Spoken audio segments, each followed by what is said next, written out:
I did a film with an absolute idiot of a co-star. Doesn't matter who it is. I'm going to try and not give this away. The production team was having a really hard time. I was just messing with him because, he could beat the crap out of me with his eyelash. So, I will only say something as long as I know I can get away with it. Let's go back to Safe House. Yes. This is the movie, and you're co-starring with Ryan Reynolds. Yes. And the problem that brought for him working with you was that sometimes when he was in a scene, he would forget to act, and he would sit there and be watching you acting. Oh, is that what it was? He would... I just thought he was terrible. Several actors who have shared the screen with Ryan Reynolds have claimed that he sometimes used his status on set to assert control over others. One example often brought up is the 2017 film Life. According to these accounts, the atmosphere during production became extremely difficult. It is alleged that whenever Ryan struggled with filming his own scenes, he redirected his frustration and self-doubt toward his co-star, Rebecca Ferguson, making the working environment increasingly tense. And this human being was being so insecure and angry because this person couldn't get the scenes out. And I think I was so vulnerable and comfortable that I got screamed at. But because this person was number one on a call sheet, there was no safety net for me. So no one had my back. And I would cry walking off set. This person would literally look at me in front of the whole crew and say, "You call yourself an actor, this is what I have to work with. What is this?" The situation reportedly escalated to the point where the public embarrassment became unbearable. According to the story, Rebecca eventually confronted Ryan face-to-face and firmly told him to get off her set. And I remember the next day I walked on and I said, "You get off my set." It's the first time I've ever spoken. I remember being so scared. Yes. And I looked at this person and I said, "You can F off. I'm going to work towards a tennis ball. I never want to see you again." That kind of reaction usually happens only after someone has reached their breaking point. It suggests the situation had escalated so much that normal professional patience was no longer enough. According to the account, Ryan Reynolds was the lead actor and held the top position on the call sheet. Because of his status and influence on the production, Rebecca Ferguson was reportedly told by the producers that they couldn't simply have him removed from the set. And then I remember the producers came up and said, "You can't do this to number one. We have to let this person be on set." And I said, "But the person can turn around and I can act to the back head." A highly respected lead actress in a major studio film chose to act to an inanimate object instead of making eye contact with her co-star Ryan Reynolds. He had treated her so badly that this was the only way she could do her job. And it was such a clear moment for me working with this person, right? But I was like, I've got phone calls from amazing co-stars who I've worked with going, "You understand what you've done, right?" And I was like, "Oh my God, no, I didn't think." I mean, it's not my responsibility, to be honest. I don't really care. You're great. But my story's my story, and if you're a good person, then don't worry about it. While this reported incident took place in 2017, some people argue that the behavior stretches back much further.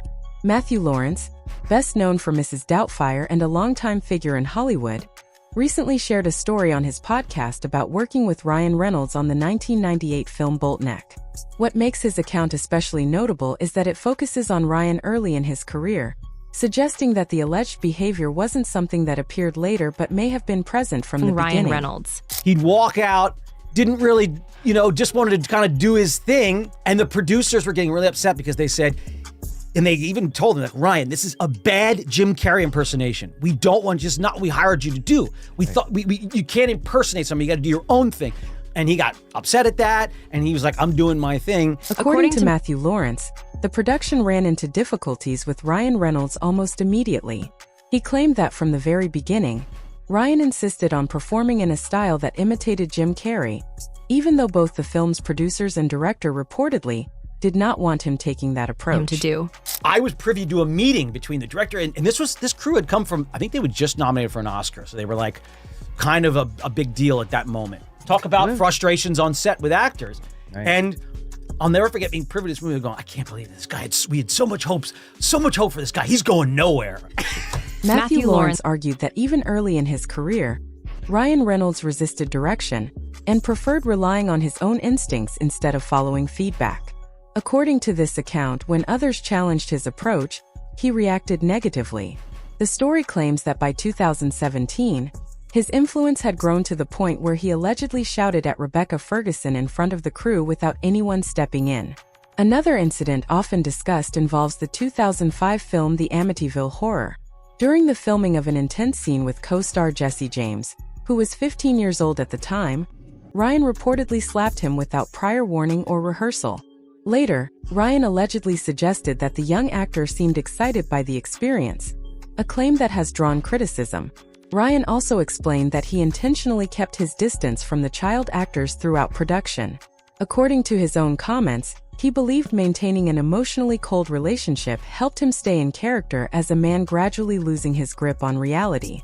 Critics argue that this approach blurred the line between acting and real-life interactions, creating an uncomfortable atmosphere for young performers who had little authority on set. Supporters of this narrative point to these events as an early example of a pattern they believe continued over the years, claiming Ryan repeatedly placed people in difficult situations, particularly those with less power, while defending his actions as part of his creative process before moving on as though nothing unusual had happened. Me personally, if I was a kid who got slapped on set without any notice, I would have been terrified. We're friends. We're having fun, right? Put your hands up there. When Anna Kendrick later worked with Blake Lively, the coldness between the two women confirmed that whatever Ryan had started with Anna Kendrick had evolved into a full-blown ongoing situation. But here's where Anna got her moment. There was this social media award show where she and Ryan were both nominated. She ended up winning the award, and in her acceptance speech, she publicly taunted Ryan. I have so much fun on Twitter, and I know that Mindy and Kumail and stuff were nominated, and also I know that Ryan Reynolds was nominated, so in your face, Ryan! Yeah! On its own, the remark could easily be dismissed as a joke, and some believe that's exactly how Blake Lively and Ryan Reynolds would prefer it to be viewed. However, according to this narrative, the meaning changes when it's considered alongside the broader context, and the experiences Anna Kendrick was reportedly dealing with after working with Ryan. From that perspective, the comment was seen as more than a throwaway joke. It was interpreted as Anna finally having a public opportunity to subtly respond to what the story describes as ongoing passive-aggressive behavior and social pressure she had allegedly experienced from her co-star.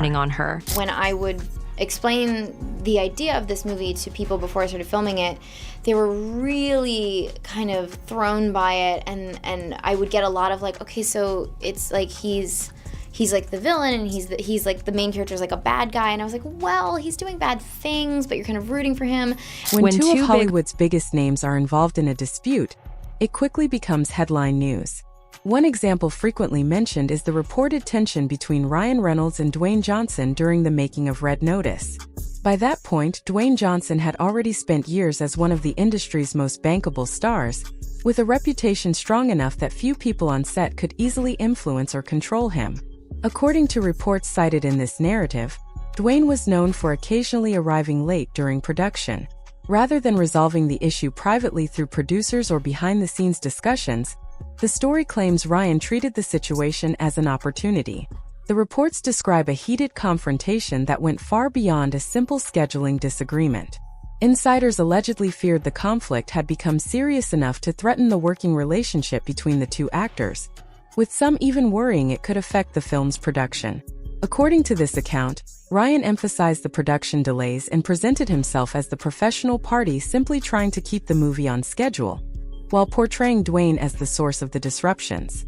Critics of Ryan's actions argue that this allowed him to claim the moral high ground, while also attempting to gain greater influence over the production. The story concludes by claiming that Dwayne Johnson did not forget the conflict. After Red Notice was released, he reportedly made several comments in press interviews that many observers interpreted as subtle criticism of Ryan, even though he never mentioned him by name. You ever feel like, it's okay, man, you can throw me off the back of a moving vehicle or light me on fire or, knock the crap out of me all afternoon. Just don't say anything mean to me, because that'll really hurt. Yes, by the way. And that's the vulnerability. Yes, that's who he was. According to this narrative, Dwayne Johnson never publicly named Ryan Reynolds after their reported clash, but many believed his subtle interview remarks were aimed squarely at him. Instead of fueling headlines by calling Ryan out directly, Dwayne allegedly let carefully chosen comments speak for themselves. Although they later reunited for planned Red Notice sequels, the reports questioning whether they would ever work together again showed just how serious that first dispute was. The story then shifts to Deadpool. Director Tim Miller was there from the beginning, helping shape the script, visual style, and tone that turned an unlikely superhero movie into a massive hit. But after the film's success, Miller claimed Ryan pushed for complete creative control. Their visions reportedly became incompatible, leaving Miller to walk away from Deadpool 2. Critics argue the franchise remained successful, but many felt the original's unique spark was tied to Miller's influence. The narrative also revisits Blade Trinity.